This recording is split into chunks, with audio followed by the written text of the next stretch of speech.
Dans cette vidéo, je vais vous montrer comment on peut inscrire des surfaces automatiquement par rapport à des objets AutoCAD. Donc la première étape va être éventuellement de venir se positionner sur un calque qui sera non imprimable. Donc ici, je vais par exemple utiliser un calque qui s'appelle Esquisse, qui est configuré comme non imprimable. Donc un calque non imprimable, ici, tout simplement, il est précisé que la petite imprimante, donc Esquisse non imprimable, bon bah elle n'était pas cochée, du coup je la coche, me permettra de dessiner. Mon calque sera toujours visible mais il ne s'imprimera jamais.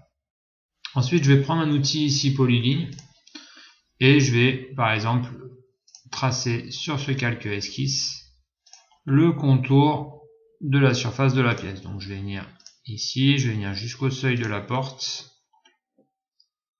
On va pouvoir rentrer plus dans le détail que ça. Et je tape C pour clore ma polyligne. Donc j'ai ici ma polyligne qui fait bien le contour de ma pièce, elle est bien fermée. Maintenant je vais prendre carrément mon outil texte ici, je vais double-cliquer pour rentrer en mode édition de ma zone de texte et je vais venir à la ligne lui rentrer un champ. Alors je vais prendre un champ sur un objet.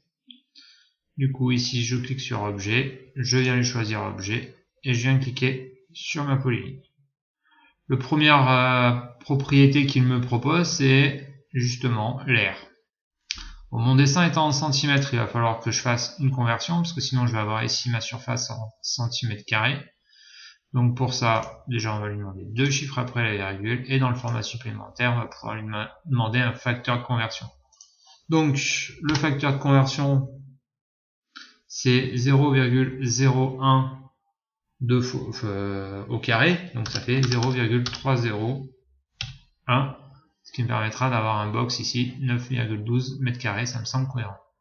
Ensuite je vais mettre M2, donc on se rend compte au niveau de l'aperçu que ça va pas être joli. Alors je rajoute un petit espace avant et je lui dis OK. Donc l'expression de mon champ c'est bien mis, je lui dis OK. Et ici, alors je sais pas pourquoi ça s'est mis là. Ouais. Bon, et ben écoutez, on va valider. Donc on a l'impression que c'est un tableau. Bon, c'est pas grave, c'est un fichier d'élève. Je ne sais pas ce qu'il m'a fait auparavant. Donc voilà, l'objectif. Ah, voilà, tout simplement. Ici, donc l'objectif était de bien afficher la surface. L'avantage de cette méthode là, c'est que éventuellement si vous faites bouger votre polyligne,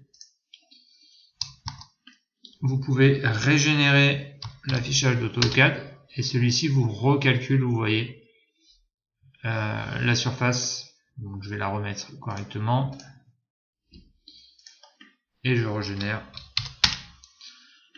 L'intérêt de la polyligne sur calque non imprimable, c'est que du coup, même si j'oublie de le masquer, celle-ci ne s'imprimera jamais. Et bien évidemment, on ne veut pas faire de faute au niveau des seuils de porte avec cette polyligne.